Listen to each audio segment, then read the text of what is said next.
Here we go. This is the Beechcraft T-34 Mentor. That's Stash going out. And right behind him is Sliver.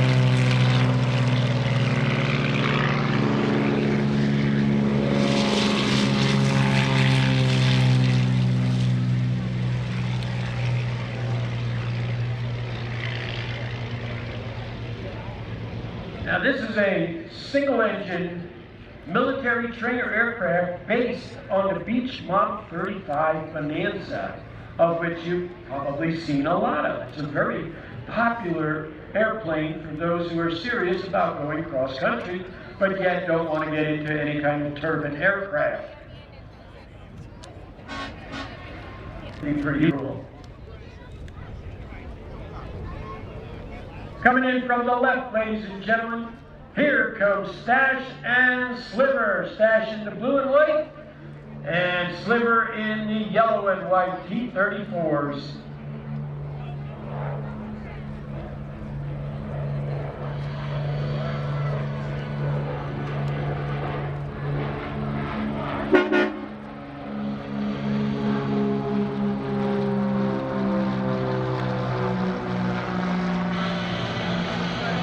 Now these amazing aircraft were the design of the brainchild of Walter Beech, who developed the Beech Model 45 at a time when there was no defense budget for another trainer airplane.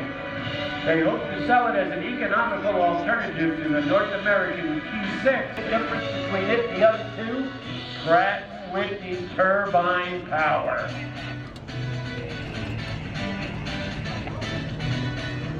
Coming around here from the right in the trail formation, here is Stash and Sliver.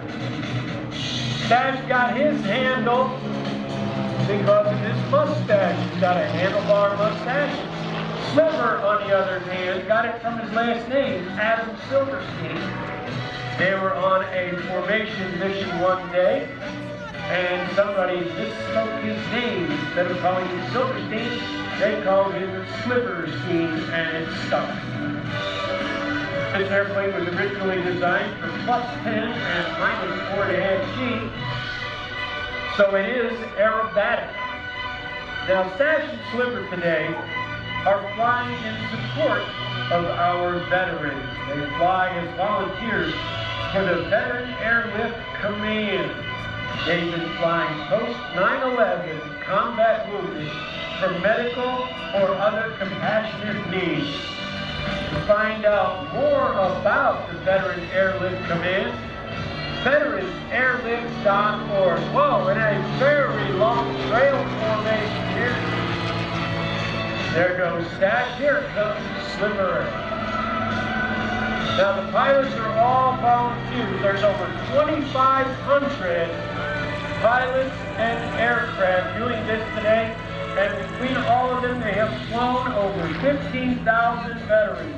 They supply their airplanes, their oil, their fuel, and their time, all for the gratitude of helping out our combat wounded veterans. Once again, if you would like to help out with that mission or find out more about it, the Veterans Airlift Command, you can look it up at veteransAirlift.org. Here we go. The C on Stash's airplane, it stands for cool, although actually it stands for Castle, which is the company that owns the aircraft. It is hard to believe that these airplanes are as old as they are. However, back in the mid-'80s, Beechcraft wanted to ramp up production of the Charlie model with the PC-6 turbine engine in it.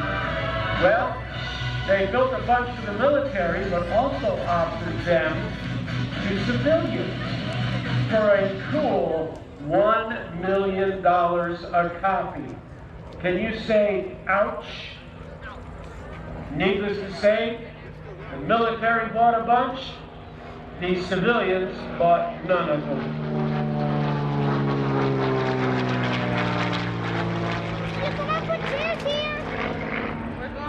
We're gonna go down there.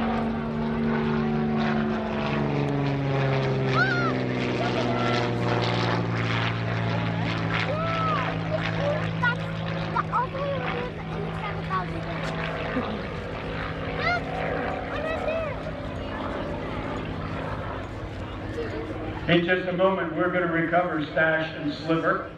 In the meantime, Nathan Hammond, with his airplane he calls Ghost Rider, he's getting ready to take off.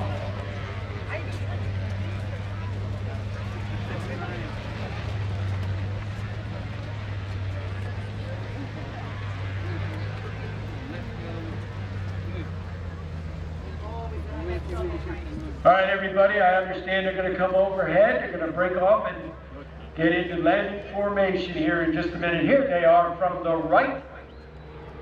Stash and Sliver. And there's the break. The idea being is that you need a certain amount of separation when you do formation landings to ensure the safety of all involved.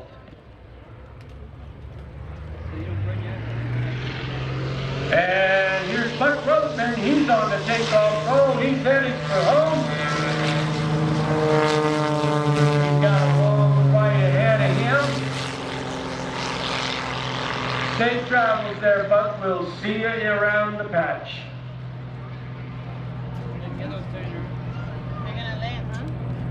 Here comes Stash and Sliver, geared down, tray tables and seat backs in their most upright and uncomfortable positions. By the way, if you show up at an airport in a T-34, you do get style points.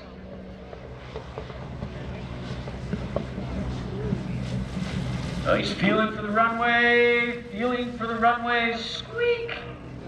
Now, see, the thing is, in a formation flight, the leader lands long to ensure that there's enough room between him and the next pilot to ensure safe landings for both.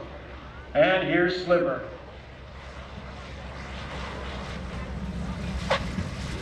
I'll take that.